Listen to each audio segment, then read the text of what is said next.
everyone, back here this fine day to introduce to you our next project. So this time around we're still working with slabs, and we're working with the slabs while they're wet, and we are going to make a nice slab mug.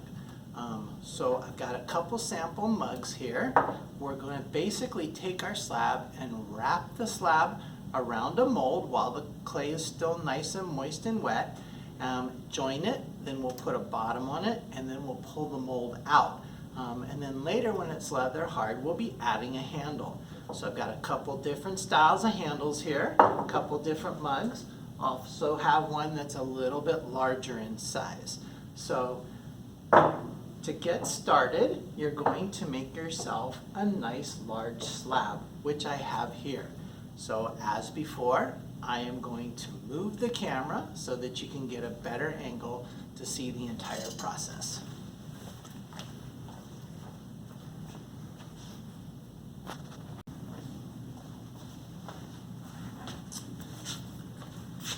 All right, this is always a little tricky, trying to get the best angle for you guys to be able to see.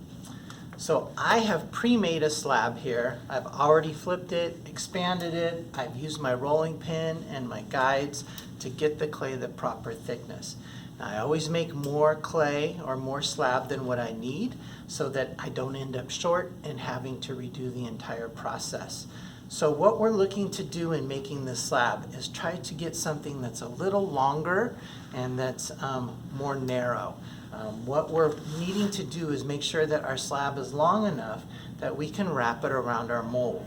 And what we're using as a mold, as I told you guys in class a couple days ago, is to be looking in your cupboard at home for a tin, a can of some type of food.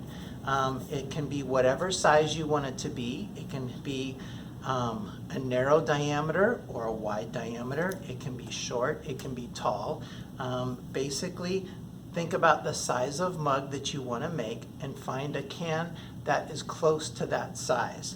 So typically a mug is about 3 to 3.5 inches wide, and typically they're anywhere from 3 to 4 inches tall. So this can happens to be 4.5 inches tall, and I believe it is about 3 1/4, 3.5 inches wide. So about perfect mug size. So that's why I chose it.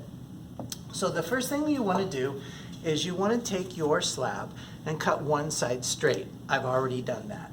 Then you're going to take the can that you've chosen and you're going to measure and see how tall it is. In my case, it's about 4.5 inches tall.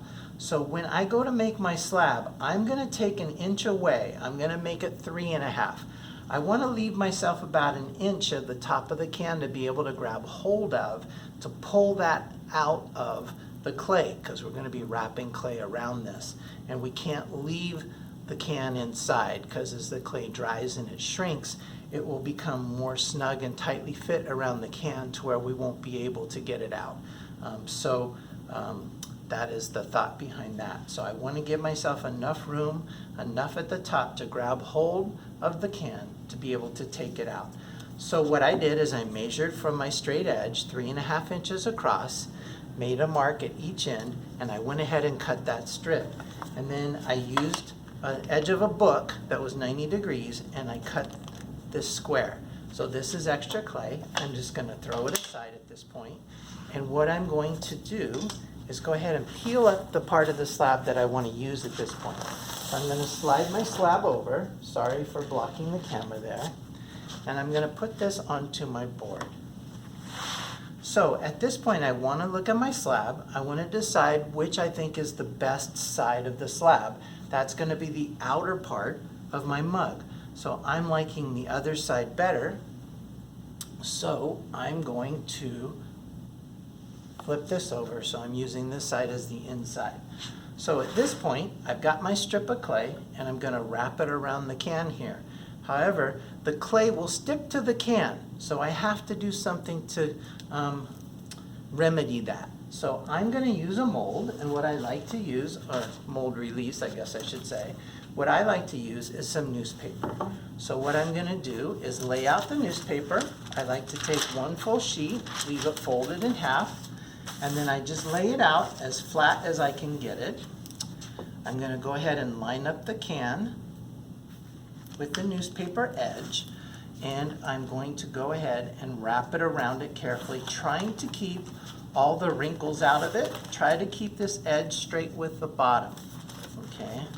I'm hoping you guys can see that. I haven't gotten out of the camera view. And we're just going to roll that up nice and neatly. Then what we're going to do is take a little bit of tape. Hopefully you have some tape at home that you can use. It could be masking tape, could be Scotch tape, whatever you might have. And just go ahead and tear off a piece of tape and tape that newspaper so that it doesn't unravel. Don't tape it to the bottom of the can, but just tape this side here. So I'm just going to take a couple pieces and wrap that up and tape it. Just something to hold it on there, okay? So at this point, I am going to line up the bottom of the can with the edge of the clay. I'm going to carefully pick up the edge that I've cut that's nice and square, and I'm going to start to roll and wrap this around until it meets the edge. There it is. Need my needle tool or my knife here. So I'm going to go ahead and roll this up. When I come around to where it touches the edge here, I'm just going to make a mark a little bit beyond it.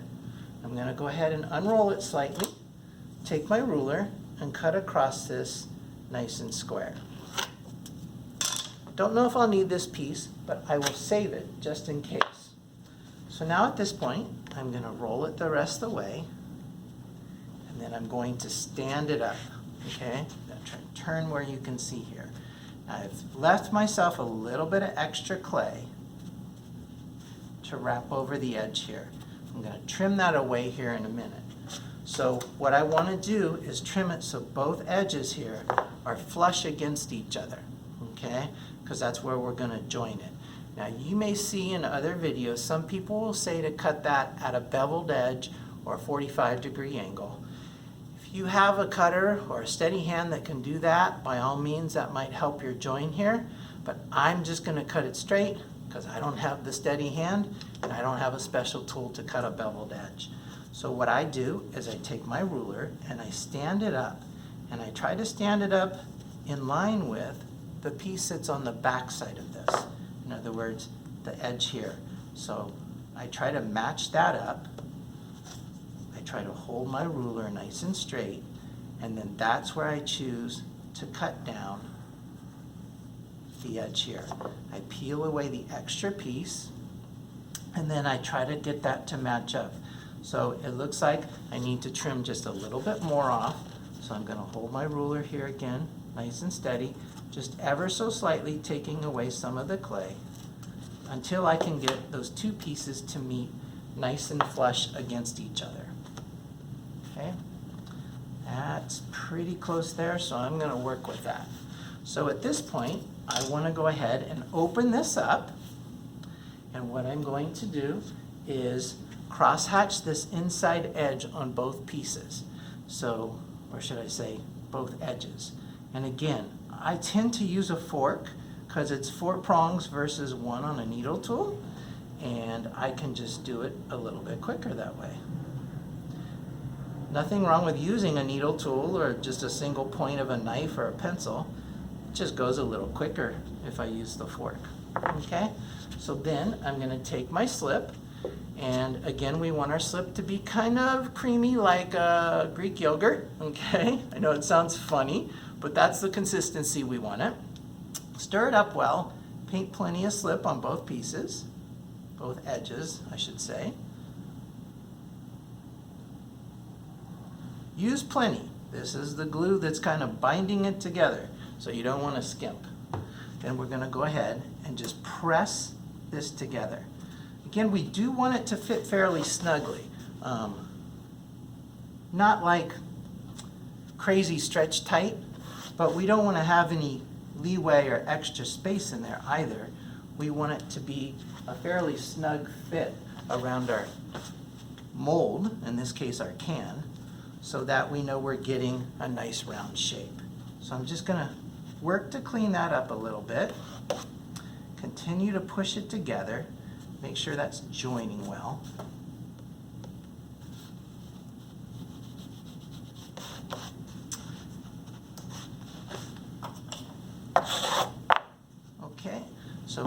most part, we've got that joint on there. Now, just to re-emphasize that joint, you can take a rib tool, which looks, the wooden tool here, looks kind of like an ear shape, or you can take your card. I use a little bit of both. So the rib tool tends to be a little bit firmer. Just make sure the edge of your rib tool is always clean, that you don't have dried little bits of clay on there because it'll scratch into the surface. And then just go ahead and scrape and blend together where you joined that. And if you had a little extra overhang where I did at the bottom, this is where as you scrape it away, it's going to remove that and give you the nice, flush, even surface. Just as you get to the top, be careful not to push too hard because it'll change the level or the shape there to where it doesn't match up. Okay? So just scrape that away a little bit. You can hold it real steady and just go against the edge some as well. And then I usually will then switch over to the card. And the reason I like the card is it will flex. So I can kind of flex and match the curve. And then, again, just scrape and smooth that. That's going to help you get that nice join, and it's also going to help to hide the seam on the outside edge. Now, typically what I do is that's the side I will put my handle on when I attach my handle, because that will kind of hide a little bit of that seam because the handle covers over it. So, but we do the best we can to try and hide that. All right, so easy enough at this point. So now we want to go ahead and put a bottom on it. So I'm going to take a little bit of this extra slab that I saved. And if you didn't make enough slab, all you got to do is take a little bit of clay and make another little section. So I'm going to go ahead and pick this portion down here, and I'm going to set my project on top of it. When you pick it up, this may want to slide. So make sure when you pick it up, the can doesn't drop out. We want to keep that can in there at this point so that it is basically providing strength for our shape. If we take the can out now, this whole cylinder can be crushed and it can change its shape. So you can go ahead at this point, take your needle tool, your knife, your pencil tip, and just trace around the outside edge of this. And then you'll go ahead and remove it and you'll cut this piece out. Now, if you can find something around your house, maybe a little bit larger can, maybe a lid to an old container that will match up with the size that you need, then you can use that as a guide or a template to cut it out.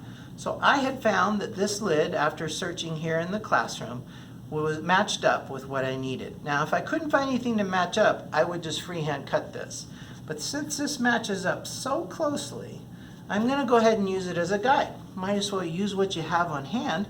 You might find that another jar in your cupboard, maybe peanut butter, maybe pickles, maybe whatever you have on hand is the perfect size to match up for the can that you chose once you wrap the clay around it. If that's the case, you can use that as a guide so you get a nice perfect circle. If not, just freehand it. It's not going to hurt it any. I'm going to set this aside. Might need it for another project in the future. So I'm going to set this here. So now I want to crosshatch where I'm going to join this. So this is going to come in about 1/4 of an inch. That's the thickness of our slab. So when I crosshatch this, I'm going to try and crosshatch just 1/4 of an inch in. If I go further than that, then when I go ahead and look down inside my mug, I'm going to see all these little scratchy crosshatch marks that then I have to work to sponge and get rid of. So if I can be a little bit neater and more controlled at this point in my crosshatching, then I won't have as much to have to hide or clean up later. And this is where you may want to just use a needle tool to do it because you'll have a little more control.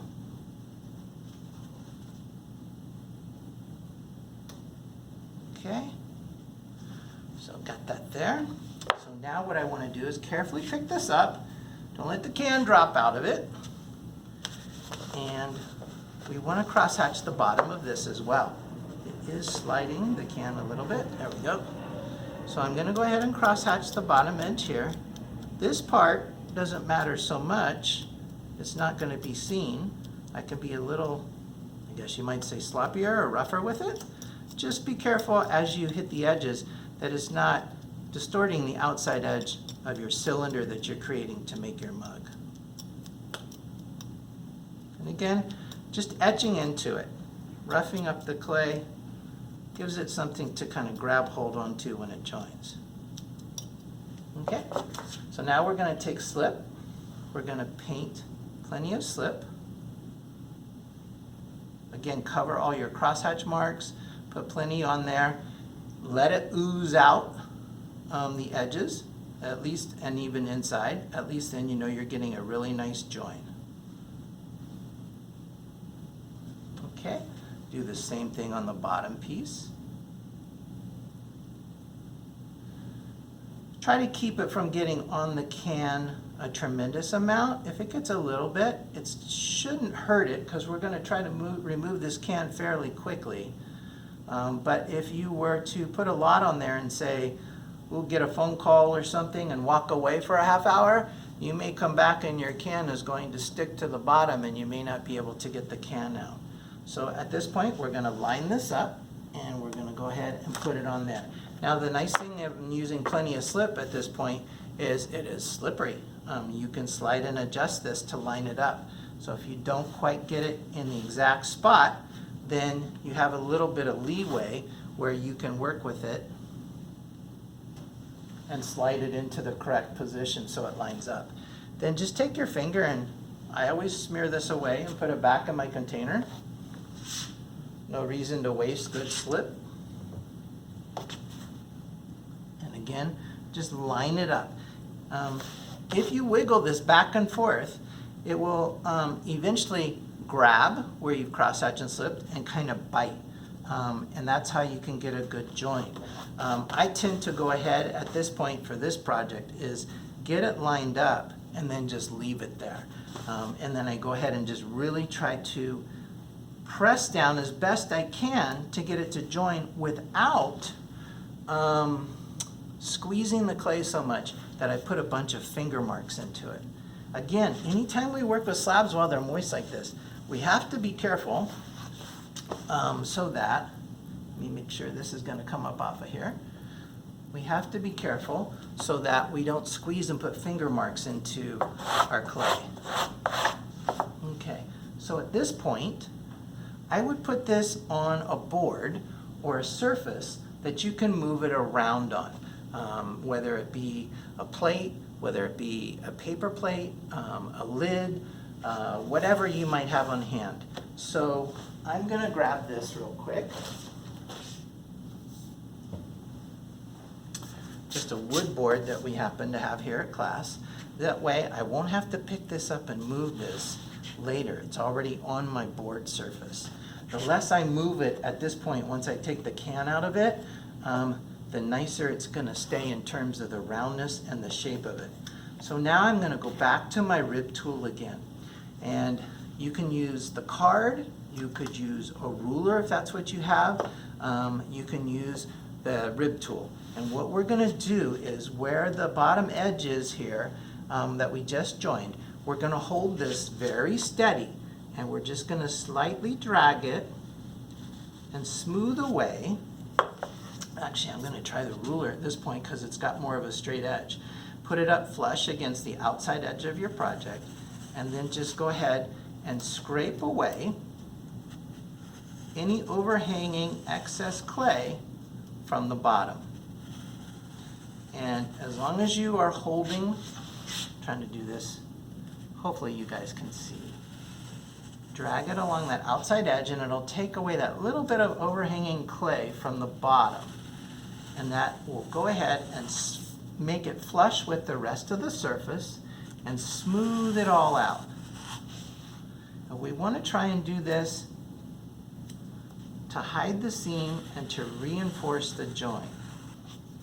Now the seam may not go away 100% until we sponge it, but we want to get it the best we can. Now my clay is very moist and sticky. You can see it sticking to the tool, sticking to my fingers. Better to have your clay too moist at this point than not moist enough. Hopefully the camera's picking this up. I know I'm dragging this around to the back side, but I'm just trying to keep it all in one motion. It helps to keep, as you're dragging it, to get that nice even surface all the way around. And you might have to go around 2 or 3 times to get that. Okay, I think that'll do for now. So at this point, I would take my sponge, bring this over here, and my water. I get my sponge wet, sponge all the water out of it, and now I would go along here and just smooth off the surface a little bit.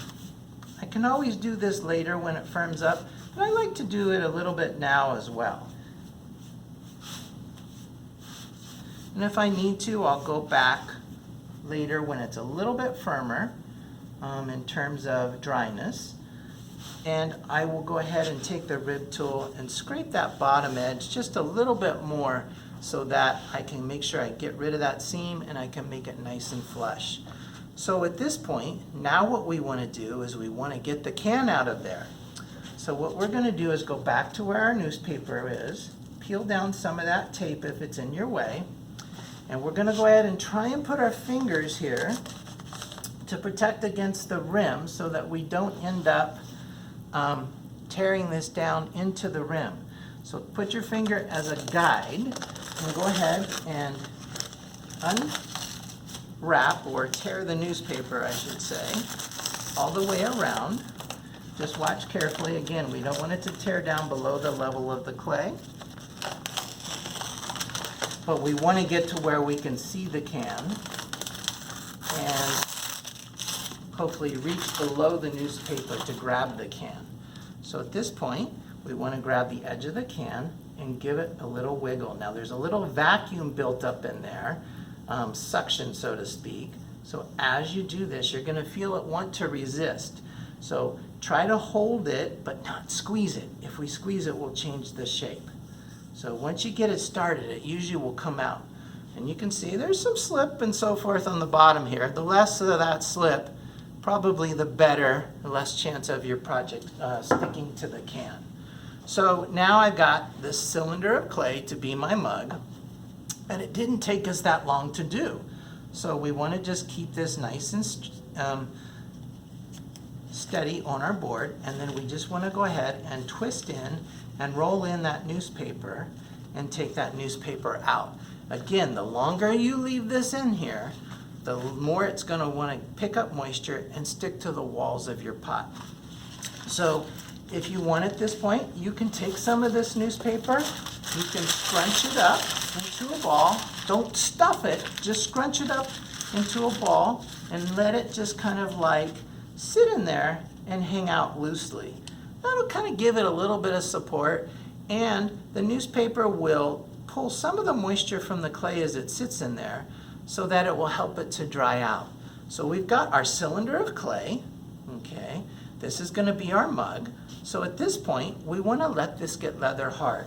So what I will do is take my bag, and instead of putting it in my bag sideways, I'll scrunch my bag down like this on the edges, and then I will just carefully drape it over the top. That's going to let it get a little air, and it will help it to dry out, but it'll dry slowly, okay? We don't want things to dry fast or to over dry, because then we can't continue to work with it. So that is the start of my cylinder that's going to be turned into a mug. So at this point, I'm going to set this aside, and I'm going to go ahead and let it start to dry. So I'm just going to put it over here on the side of the table, and I'm going to move on to the next part. So the next part is making the handle. And so I'm trying to do the handle at the same time that I make the mug so that they'll dry at the same rate and they'll end up being the same moistness level. We want them to be the same moistness level when we attach the handle to the mug so that they dry at the same rate and we don't get cracks. If the mug is really dry and the handle is really wet, they're at different levels of moistness, and what will happen is one will out dry the other, and that's where you get hairline cracks. If you can make sure your clay is kind of the same dryness, same moistness when you attach things, then they'll dry and shrink at the same rate, and you'll have less chance of getting cracks. Whenever you can let things dry slowly, it seems to be that then there's less chance of getting cracks. So in preparation, I made this yesterday, and basically it's 2 coils that I rolled out. I had them flipped over on my board. I blended them together on the back side. Then I took my sponge and I sponged and smoothed them out so it looks nice and flat. Now if you want your handle to be smooth on both sides, then you would turn it over and do the same thing on the opposite side. Now I like the coil design on the outside of my handles, but I like the inside smooth. You can do it whichever way you prefer, but I want it to be 2 coils, okay? Not 1. 1 is not going to be enough strength to hold your mug. It will be a weak joint, and you have a good chance of it then breaking on you. So when we go to cut this, I'm going to try and make 2 handles out of this. It should be long enough. So what I'm going to do is just kind of eyeball and cut this in the middle. And you can just cut it with your knife once you've joined it. So then what I do is I try to sponge it really well. And so when I sponge it, what I'm trying to do is not only smooth it out, but I'm trying to get moisture into the clay so that I am going to be able to flex it and bend it without the handle cracking on me. If your clay gets a little dry, it won't want to flex and bend. So then I'm going to go ahead and stand this up on its edge, okay, just like that. Now you could put this on your board already, or you can do it on a little lid, a little plate. But what I'm going to do is go ahead and shape this handle to be a C shape. Now, when you make your handles, a couple little things. You want to think about the function of it. You want to think about the comfort. If you're someone who likes to hold your mug with just 2 fingers, then you might go for the question mark style. Just, a 2-finger hold. Some people like to get their whole hand in there. But you do want it to be stable. You want it to be comfortable. In art school, in college, in design classes, they always talked about form follows function. So you want to think about the function, how you're going to hold it, how you're going to use it, how strong it'll be, how balanced it will be, the comfort level of it, before you come up with the design for your handle. I like the comfort of the 3 fingers, but I like the look of the question mark shape in the 2 fingers. So you can take your pick, whichever you think you like the look and the feel and the comfort of best, that's what you can put on your mug.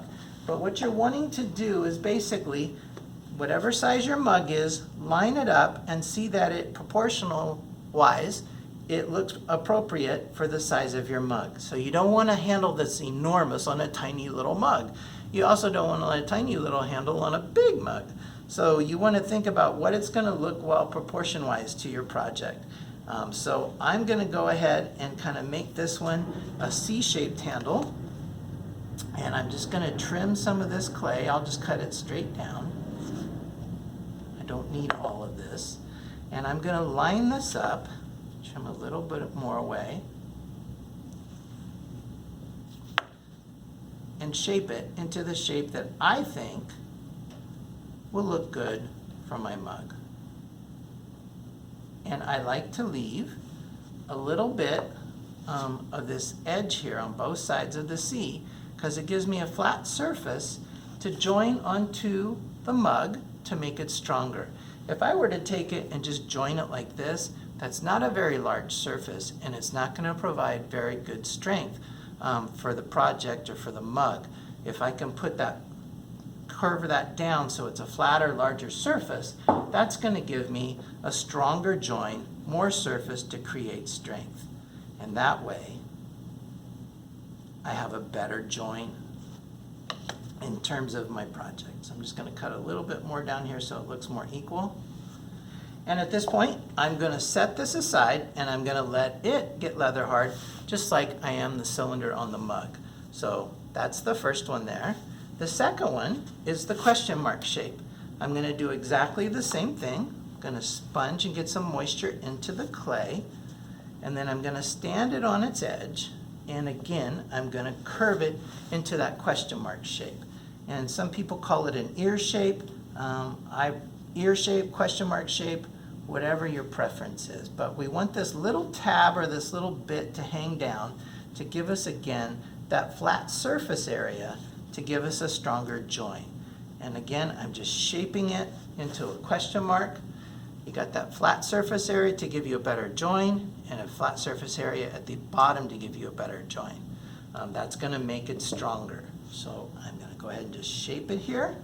And it has a little extra tail down here. I'll leave myself a little extra.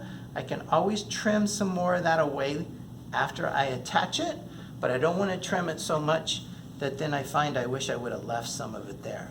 And then I'm just gonna shape it and round it into this nice shape and kind of imagine or think my fingers in there.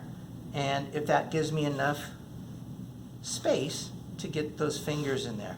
Remember, our clay is gonna shrink about 11%, 10%. So you want to make things a little larger than what you actually think so that as they shrink, they're going to fit better. So, or still provide you with plenty of room. So there.